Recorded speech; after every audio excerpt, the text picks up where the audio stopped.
ಮಾಡ್ತಾ ಇದೀಯಾ? ನಿಂದೆ ಫುಡ್ ತರಕ್ಕೆ ಹೋಗಿದ್ದೆ ನೋಡಿಲಿ. ಫುಡ್ಡು ಓಪನ್ ಮಾಡೋಣ ಏನೇನು ತಂದಿದ್ದೀನಿ ಅಂತ.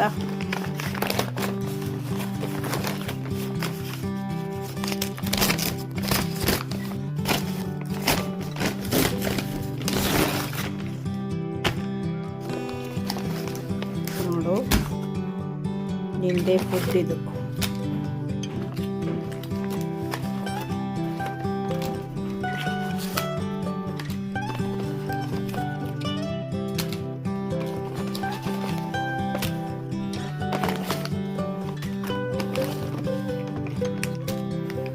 ನೋಡಿದು ಅದು ಅಷ್ಟು ವೆಟ್ ಫುಡ್ಡು.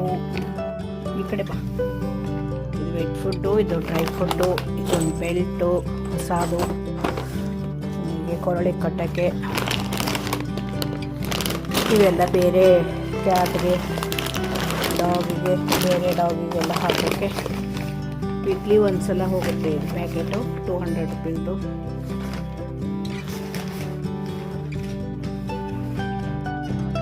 ನೋಡಿ ಇಷ್ಟೆಲ್ಲ ತರಕ್ಕೆ ಇದೆಲ್ಲ ಸೇರಿ ಇದು ಖರ್ಚಿದು ಇವತ್ತಿಂದು, ಮತ್ತು ಲಾಸ್ಟ್ ವೀಕ್ ಬೇರೆ ತರಿಸಿದ್ದು. ಇದೆಲ್ಲ 850 ರೂಪೀಸ್ ಆಯಿತು. ಇಷ್ಟೆಲ್ಲ ನೋಡಿ ಎಷ್ಟು ಖರ್ಚಿರುತ್ತೆ ಇದಕ್ಕೆ. ನಮ್ಮ ಕ್ಯಾಟ್ಗೆ ತಿಂದು ತಿಂದು ಸೋಮಾರಿ ಕ್ಯಾಟು, ಮಲಗೋದು ತಿನ್ನೋದು ಅಷ್ಟೇ ಇದೆ ಕೆಲಸ. ಹಾಗೆ ಬರುವಾಗ ಕಾಂತಿ ಸ್ವೀಟ್ಸ್ ಹೋಗಿದ್ದೆ, ಹಾಗೆ ದಾರಿಲೇ ಇದೆ. ಇದು ರಸ್ಕ್ ತೊಗೊಂಡು ಬಂದೆ. ಇದರಲ್ಲಿ ಶುಗರ್ ಏನಿಲ್ಲ ಜಾಸ್ತಿ, ಶುಗರ್ ಹಾಕಿಲ್ಲ ಅನಿಸುತ್ತೆ, ಹಾಕೇ ಇಲ್ಲ ನೋಡಿ. ಇದರಲ್ಲಿ ಶುಗರ್ ಆ್ಯಡೇ ಮಾಡಿಲ್ಲ. ಇದು ನೋಡಿ 105 ಇದು ರಸ್ಕ್. ಈ ಕಾಫಿ ಜೊತೆ ತಿನ್ನೋಕ್ಕೆ ತುಂಬ ಚೆನ್ನಾಗಿರುತ್ತೆ. ಸುಮ್ಮನೆ ಅವಾಗವಾಗ ಏನಾದರೂ ತಿನ್ಬೇಕನ್ಸುತ್ತಲ್ಲ, ಈ ಥರ ಯಾವಾಗೋ ಒಂದು ತಿಂತೀನಿ ರಸ್ಕು. ಅವಾಗ ಇವಾಗ ತಿಂತ ನೋಡಿ ರಸ್ಕ್. ನೋಡಿ ನಮ್ಮ ಕ್ಯಾಟ್ ಫುಡ್ಡು. ಕ್ಯಾಟ್ಗೆ ಎಷ್ಟೊಂದು ಖರ್ಚಿರುತ್ತೆ. ಏನಿಲ್ಲ ಅಂದರೂ ಮಂತ್ಲಿ 3000 ಆಗುತ್ತೆ ಮಿನಿಮಮ್ ಖರ್ಚು ಇದಕ್ಕೆ. ಇದು ಡ್ರೈ ಫುಡ್ಡು ಎಲ್ಲ ತರಬೇಕಲ್ಲ. ಪಾಪ ಹೊರಗಡೆ ನಾಯಿ ಮರಿಗಳು ಅವೆಲ್ಲ ಇರ್ತಾವಲ್ಲ, ಅವಕ್ಕೂ ಕೂಡ ಹಾಕ್ತೀನಿ ಇದು ಡ್ರೈ ಫುಡ್ಡು. ಎಲ್ಲರೂ ಹೀಗೆ ತಂದು ಪೆಟ್ಸ್ಗೆ ಹಾಕಿ ಸಾಕಿದರೆ, ನಾಯಿ ಮರಿಗಳು ಹೊರಗಡೆ ಇರ್ತಾವಲ್ಲ, ಅದಕ್ಕೆ ಬೆಕ್ಕಿನ ಮರಿಗಳಿಗೆ, ಬೆಕ್ಕುಗಳಿಗೆ ಈ ಥರ ತಂದಿಡ್ಬೋದು. ಅವಾಗ ಹಾಕಿದರೆ ತಿಂತವೆ ಅವು. ನೋಡಿ ಇದೆಲ್ಲ ಹಾಕಿದರೆ ನಮಗೇನು ಬರುತ್ತೆ ಅಂದ್ಕೊಳ್ತೀರಾ? ಏನೋ ಪಾಪ ಅವು ನಮ್ಮ ಜೊತೆ ಬದುಕ್ತಾ ಇರ್ತವೆ. ಇನ್ನೊಂದು ಸ್ವಲ್ಪ ಫುಡ್ಡು ಹಾಕಿ ಪ್ರಾಣಿಗಳು ನಿಮ್ಮನ್ನು ನೆನೆಸ್ಕೊತವೆ, ಕೃತಜ್ಞತೆ ಸಲ್ಲಿಸ್ತವೆ ಅಷ್ಟೇ. ಅವಕ್ಕೆ ಇನ್ನೇನು ಮಾಡೋಕ್ಕೆ ಸಾಧ್ಯ? ಅವು ನಿಮ್ಮನ್ನು ಪ್ರೀತಿಯಿಂದ ನೋಡ್ತವೆ. ನೋಡಿ ಇದೇ ಥರ ಖರ್ಚು ನನಗೆ 7 ವರ್ಷ ತುಂಬಿ 8 ವರ್ಷ ಇದಕ್ಕೆ ತಿಂಗಳಿಗೆ 3000 ಖರ್ಚು ಬರ್ತಾ ಇದೆ. ಹಾಗೆ ಮಧ್ಯೆ ಹಾಸ್ಪಿಟ್ಲು, ಗ್ರೋಮಿಂಗು, ಅದು ಇದು, ಅವಾಗವಾಗ ವ್ಯಾಕ್ಸಿನ್ ಹಾಕ್ಸೋದು, ಅದೆಲ್ಲ ಖರ್ಚಿರುತ್ತೆ. ನೋಡಿ ಬೆಕ್ಕು ಸಾಕಿದ್ರೆ ಏನೂ ಖರ್ಚೇ ಇಲ್ಲ ಅಂದ್ಕೋಬೋದು, ಎಷ್ಟೊಂದು ಖರ್ಚಿರುತ್ತೆ. ಆದರೆ ಇಂಡಿಯನ್ ಕ್ಯಾಟ್ಸಿಗೆ ಇಷ್ಟು ಖರ್ಚಿರಲ್ಲ. ಅದು ಅನ್ನ ಮೆತ್ತಗೆ ಮಾಡಿ ಹಾಕಿ ಮೊಸರು ಅಥವಾ ಹಾಲು ಹಾಕಿದರೂ ಕೂಡ ತಿನ್ನುತ್ತೆ, ಚಪಾತಿನೂ ತಿನ್ನುತ್ತೆ. ಈ ಪರ್ಷಿಯನ್ ಕ್ಯಾಟ್ ಇವೆಲ್ಲ ತಿನ್ನೋದಿಲ್ಲ.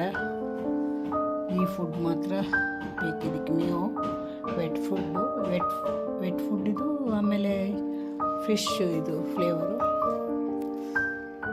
ನೋಡಿ ಕಾಸ್ಟ್ಲಿ ಬೇಕು ಹೇಗೆ ಕೂತ್ಕೊಂಡಿದೆ ಗೊಮ್ಮನ್ ಥರ. ತಿಂದು ಇನ್ನೇನು ಕೆಲಸ ನಿನಗೆ? ಏನಾದರೂ ಕೆಲಸ ಮಾಡ್ತೀಯಾ ಮನೇಲಿ? ಏನಾದರೂ ಮಾಡ್ತೀಯಾ? ಡಾಗ್ಗೆ ಆದರೂ ಏನಾದರೂ ಹಾಲು ತೊಗೊಂಡು ಬರೋದು, ಅದು ತೊಗೊಂಡು ಬರೋದು ಏನಾದರೂ ಮಾಡ್ತವೆ ಮನೇಲಿ. ಈ ಬೆಕ್ಕುಗಳು ಏನು ಮಾಡಲ್ಲ ಕೆಲಸ ಜಾಸ್ತಿ. ನೋಡಿ ಇದೇ ಕೆಲಸ ಮಾಡುತ್ತೆ. ಪಕ್ಷಿ ಅದನ್ನು ಎಲ್ಲ ನೋಡ್ತಾ ಇರುತ್ತೆ ಅಷ್ಟೇ ಕಿಟಕಿಯಿಂದ. ಎಲ್ಲರೂ ನಮ್ಮ ಹೇಜಲ್ ಚಾನೆಲ್ನ ಸಪೋರ್ಟ್ ಮಾಡಿ. ನೋಡಿ ನೋಡಿ ಹೇಗೆ ನೋಡ್ತಾ ಇದೆ. ಎಲ್ಲರೂ ಹೇಸಲ್ ವಿಡಿಯೋಸ್ನ ನೋಡಿ ಸ್ವಲ್ಪನಾದರೂ, ಚೆನ್ನಾಗಿರ್ತಾವೆ ಪ್ರಾಣಿಗಳ ವಿಡಿಯೋ ಕೂಡ. ನೋಡಿ ಅದು ಏನೋ ನೋಡ್ತಾ ಇದೆ, ಅಲ್ಲೇನೋ ಬಂತೇನೋ ಪಕ್ಷಿ. ಅದಕ್ಕೆ ಯಾವುದು ಪಕ್ಷಿ ಅಳಿಲು ಎಲ್ಲ ಕಾಣಿಸ್ತಾ ಇರ್ತವೆ ಈ ಮರದಲ್ಲಿ, ಅದನ್ನೆಲ್ಲ ನೋಡ್ತಾ ಇರುತ್ತೆ. ತುಂಬ ಜಾಣ ಬೆಕ್ಕಿದು, ಕ್ಯೂಟ್ ಬೆಕ್ಕಿದು.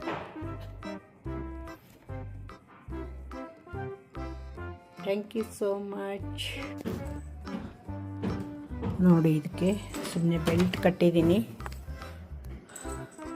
ಮನೆಯಲ್ಲೆಲ್ಲ ಕಟ್ಟಲ್ಲ, ಸುಮ್ಮನೆ ಇವತ್ತು ಕಟ್ಟಿದ್ದೀನಿ, ಹೊಸ ತಂದಿದ್ದೀನಿ ಅಂತ.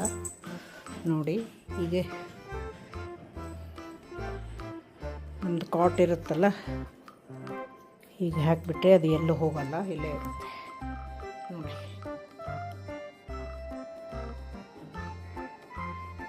ಜಾಣ ಬೇಕು ಇದು. ಬಾ ಅಲ್ಲೇ ಕುತ್ಕೋ, ಮ್ಯಾಟ್ ಮೇಲೆ ಕುತ್ಕೋ, ಮ್ಯಾಟ್ ಮೇಲೆ ಕುತ್ಕೋ.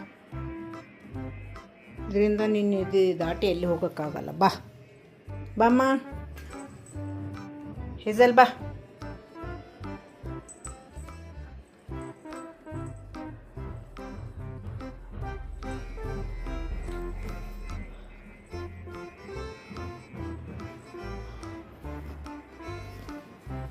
ಬಾ.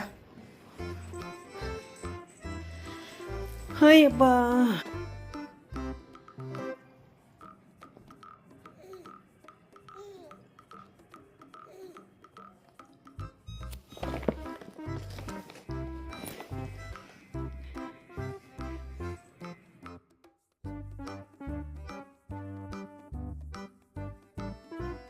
ನೋಡಿ ವಾಕ್ ಹೋದಾಗ ಎಲ್ಲ ಪಾರಿವಾಳಗಳು ಅಲ್ಲಿ ನೀರು ಹಾಕಿದ್ರು, ಅದರಿಂದ ಎಲ್ಲ ಪಾರಿಗಳು ಹಾರಾಡ್ತಾಯಿದ್ವು ಅಲ್ಲಿ. ಹಾಗೆ ನೀರಲ್ಲಿ ಆಟ ಆಡಿಕೊಂಡು, ಅವಕ್ಕೆ ನೀರು ಕಂಡ್ರೆ ತುಂಬ ಇಷ್ಟ ಪಾರಿವಾಳಗಳಿಗೆ. ಮಳೆಗಾಲ ಬಂತಂದರೆ ಈ ಥರ ನೀರಲ್ಲೆಲ್ಲ ಈ ರೆಕ್ಕೆ ಪುಕ್ಕ ಹಾರಾಡಿಸ್ಕೊಂಡು ಸ್ನಾನ ಮಾಡ್ತಾ ಇರ್ತವೆ. ನೋಡಿ ಎಲ್ಲ ಒಟ್ಟಿಗೆ ಸೇರಿದ್ದಾವೆ ಎಷ್ಟೊಂದು ಪಾರಿವಾಳ. ತಣ್ಣಗೆ ಕೂಡ ಇದೆ, ನೀರ ಹತ್ರ ತಂಪಾಗಿದೆ ಅಲ್ಲ, ಅಲ್ಲೇ ಓಡಾಡ್ತಾ ಇದ್ವು. ನಾನು ಹಾಗೆ ಒಂದು ವಿಡಿಯೋ ಕ್ಲಿಪ್ಪಿಂಗ್ ತಗೊಂಡೆ.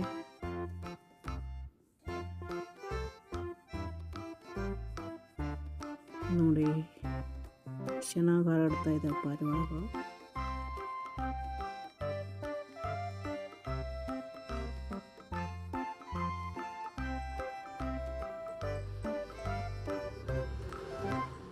ನೋಡಿ ಅಲ್ಲೇ ಇದ್ದು ಎಷ್ಟು ಹೊತ್ತಿನವರೆಗೂ.